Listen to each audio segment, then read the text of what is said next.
दोस्तों, वित्त वर्ष 2024 के लिए इनकम टैक्स रिटर्न भरने का सीजन चल रहा है, जिसकी आखिरी तारीख 31 जुलाई 2024 तय की गई है।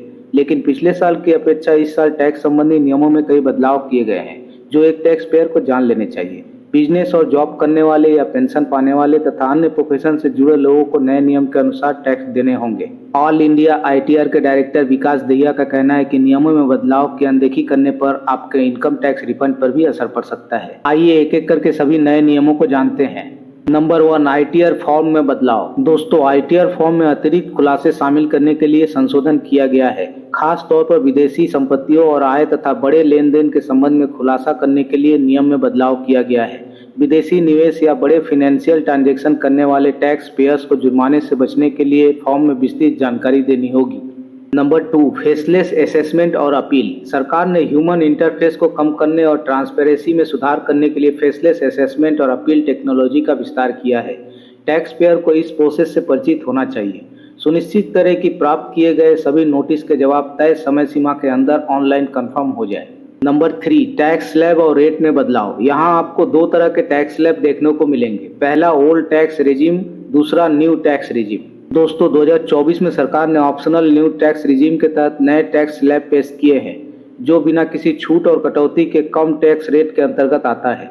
न्यू टैक्स रिजीम में सालाना 3 लाख तक की सैलरी पर कोई टैक्स नहीं लगता है।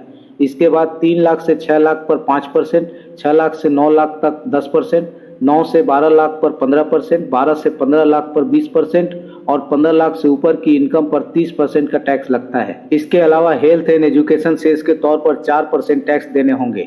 दोस्तों, वैसे देखा जाए तो न्यू टैक्स रेजिम प्रोसेस को सरल बनाती है, लेकिन अधिकांश कटौती का विकल्प नहीं मिलता है। आप ओल्ड टैक्स रेजिम भी चुन सकते हैं, जिसकी सालाना आय सीमा 5.5 लाख है। इसमें विभिन्न कटौती और छूट के लिए क्लेम कर सकते हैं।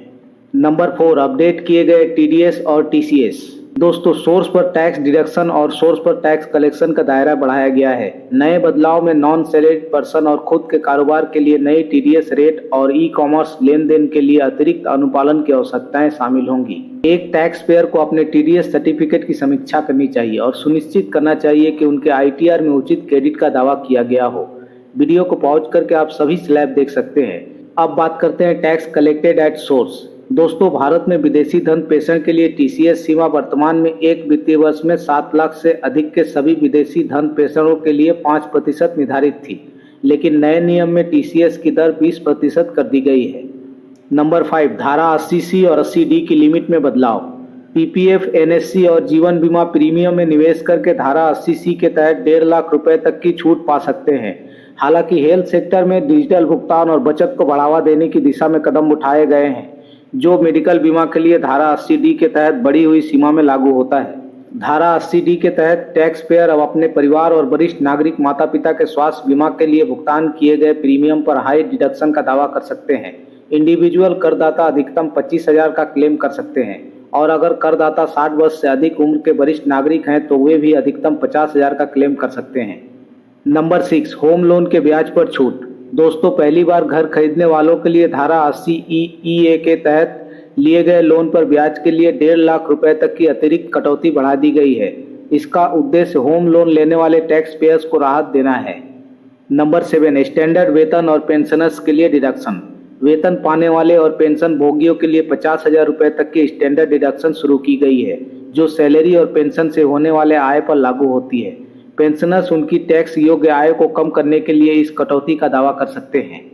नंबर 8, सीनियर सिटीजन के लिए राहत। दोस्तों, 75 वर्ष या उससे अधिक आयु के सीनियर सिटीजन जिनकी केवल पेंशन और ब्याज ही आय का जरिया है, उन्हें आईटीआर दाखिल करने से छूट दी गई है। बशर्ते बैंक ब्याज के ऊपर टैक्स काट ले तो यह सीधे आय सोर्स वाले सीनियर सिटीजन के बोझ को कम कर सकता है।